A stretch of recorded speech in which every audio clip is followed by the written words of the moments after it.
मुझे तो अपने बेटे पर गर्व है। मेरा बच्चा अकेले इतने बड़े घर की जिम्मेदारी उठा रहा है।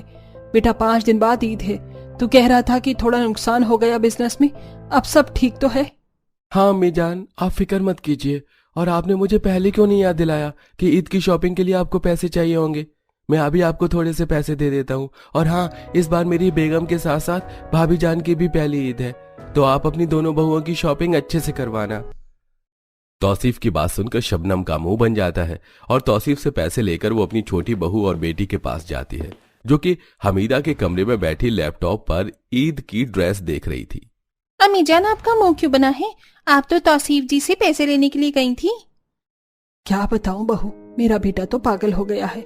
अपने सौतेले भाई पर इतना प्यार लुटाता है कि कुछ पूछो मत। और अब तो वो उसकी बेगम पर भी पैसे लुटाना चाहता है। कहता है कि तुम दोनों देवरानी जेठानी की ये पहली ईद है, तो अच्छे से शॉपिंग कराना दोनों को।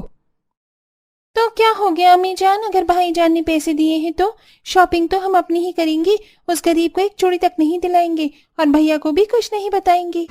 नूर का ये आइडिया शबनम और हमीदा को बेहद पसंद आता है और अगली सुबह तीनों ईद की शॉपिंग करने के लिए जाने लगती हैं, तो अफसाना उन्हें रोकते हुए कहती है, अम्मी जान, हमारी भी ये पहली ईद है। देवर जी ने हमें कल रात को बताया कि उन्होंने शॉपिंग के लिए आपको कुछ पैसे दिए हैं। हम भी आपके साथ चलते हैं, साथ ही ईद की शॉपिंग भी कर लेंगे। क्या हुआ अम्मी जान, आप भाभी जान की बातों के जवाब क्यों नहीं दे रही? भाभी जान, आपको पूछने की जरूरत नहीं है, आप भी जाकर तैयार हो जाइए। वैसे भाईजान कहाँ हैं? हमें उनसे कुछ काम था।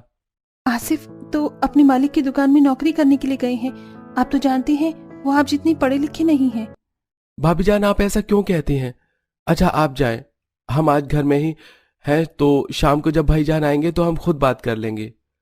क्योंकि सामने तौसीफ खड़ा था, इसलिए न चाहते हुए भी शबनम, हमीदा और नूर अफसाना को अपने साथ शॉपिंग के लिए बाहर ले जाती हैं। और कार में बैठकर शबनम कहती है, क्यों कलमोही, तू जानबूझकर तौसीफ के सामने आई ना, और तूने हमें रोका। तू तौसीफ को बोल सकती थी ना कि तुझे नहीं जाना। अम्मी जान, जाने दीजिए ना। वैसे भी सामान पकड़ने के लिए हमें एक नौकर की जरूरत थी।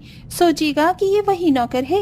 इतना बोलकर हमीदा, नूर और शबनम शॉपिंग करने एक मॉल में जाते हैं, जहां वो अपने लिए महंगे महंगे कपड़े पसंद करने लगते हैं। भाभी जान, देखिए ये गरारा कितना सुंदर लग रहा है। हम तो कहते हैं कि आप अपने लिए पाकिस्तानी सूट लेना, आप पर वो ज्यादा अच्छा लगेगा। वैसे हमें अपने लिए शरारा सोचा था, अब तुम कह रही हो तो हम पाकिस्तानी सूट ही ले लेते हैं। अम्मी जान, हमें भी अपने लिए अनारकली सूट चाहिए। हमें ज्यादा शॉपिंग नहीं करनी। आप हमें छोटी सी दुकान से ही ईद के लिए एक सूट दिला दीजिए। मेरी प्यारी करीब जेठानी जी, आपकी हैसियत है ईद पर नया जुड़ा खरीदने